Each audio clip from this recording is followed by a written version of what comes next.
এবার আসছে মরণ কামড়।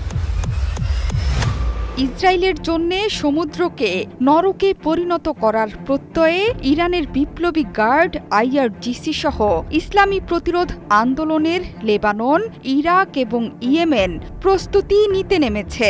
গাজায় ফিলিস্তিনিদের আগ্রাসনের জবাব দিতে যৌথ নৌ মহড়া শুরু করেছে ইরান, লেবানন, ইরাক এবং ইয়েমেন। আন্তর্জাতিক কুদস দিবসের আগে বৃহস্পতিবার ইরানের উত্তর ও দক্ষিণ আঞ্চলিক জলসীমায় পারস্য উপসাগর, মাকরান উপকূলীয় অঞ্চল এবং ক্যাম্পিয়ান সাগর জুড়ে শুরু হয়েছে যৌথ কুচকাওয়াজ। মহড়ায় অংশ নিয়েছে আইআরজিসি নৌবাহিনীর শহীদ বাঘেরি ড্রোন ক্যারিয়ার, রইস আলী দেলভারি যুদ্ধজাহাজ এবং তারেক শ্রেণীর ক্ষেপণাস্ত্র উৎক্ষেপণকারী স্পিডবোট সহ ৩,০০০ ভারী এবং হালকা জাহাজ। ইরানের বন্দর আব্বাস থেকে মহড়া সরাসরি সম্প্রচার করেছে ইরানি গণমাধ্যম প্রেস টিভি। মহড়া নিয়ে আইআরজিসি নৌবাহিনীর commander rear admiral Ali Reza তাংশিরি হুঙ্কার দিয়ে বলেছেন, এই কুচকাওয়াজে অংশ নিয়েছে ৩,০০০ ভারী এবং হালকা জাহাজ।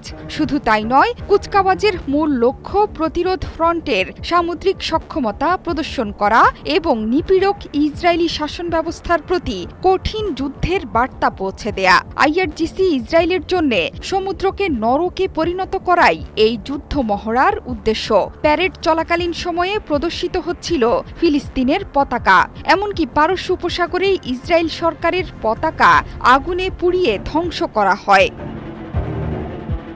আইআরজিসি কমান্ডার আরও বলেছেন, নৌবাহিনী ইসলামী বিপ্লবের নেতা আয়াতুল্লাহ আলী খামেনির নির্দেশে এই যৌথ নৌমহড়া শুরু করেছে। এমনকি ইসরায়েলকে বিশ্বের সামনে থেকে নির্মূল করবে বলেও হুঙ্কার ছাড়েন তিনি বলেন, আমরা কেবল স্থলভাগেই যুদ্ধ করব না, আমরা সমুদ্রেও প্রস্তুত এবং ইসরায়েলের পালানোর কোনো উপায় থাকবে না বলে বেনিয়ামিন নেতানিয়াহুকে হুমকি দিয়েছেন আইআরজিসি কমান্ডার। ইরান এরই মধ্যে অপারেশন ট্রু প্রমিস 3-র হুমকিও দিয়ে রেখেছে। যে কোনো মুহূর্তেই ইসরায়েল এবং যুক্তরাষ্ট্রকে ধ্বংসে যুদ্ধ শুরু করবে প্রতিরোধ যোদ্ধারা। সেই লক্ষ্যেই এবার ইসরায়েলকে ধ্বংসে সাগরে প্রতিরোধ যোদ্ধাদের নিয়ে তাণ্ডব চালাচ্ছে ইরান।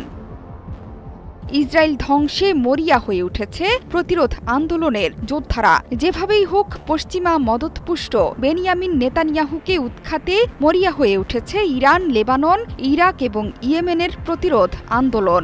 ইয়েমেন থেকে প্রতিনিয়তই ইসরায়েলে ছুটে যাচ্ছে মিসাইলের ঝড়। কখনো ইসরায়েলের আন্তর্জাতিক বিমানবন্দর, কখনো মার্কিন রণতরীতে আঘাত হানছে প্রতিরোধ যোদ্ধারা। সেই সাথে লেবানন থেকেও আসছে প্রতিশোধের আগুন। শুধু ইসরায়েলি নয়, মার্কিন হুমকি মোকাবেলায় প্রস্তুতি নিচ্ছে ইরান সহ মধ্যপ্রাচ্য জুড়ে থাকা তেহরানের ছায়াযোদ্ধারা। এমনকি ট্রাম্পের পরমাণু আলোচনার প্রস্তাব নিয়ে দেয়া চিঠির কঠিন জবাব দেওয়ার জন্যও প্রস্তুতি নিচ্ছে তেহরান। জোহরা চৌধুরী সেতু, ৭১।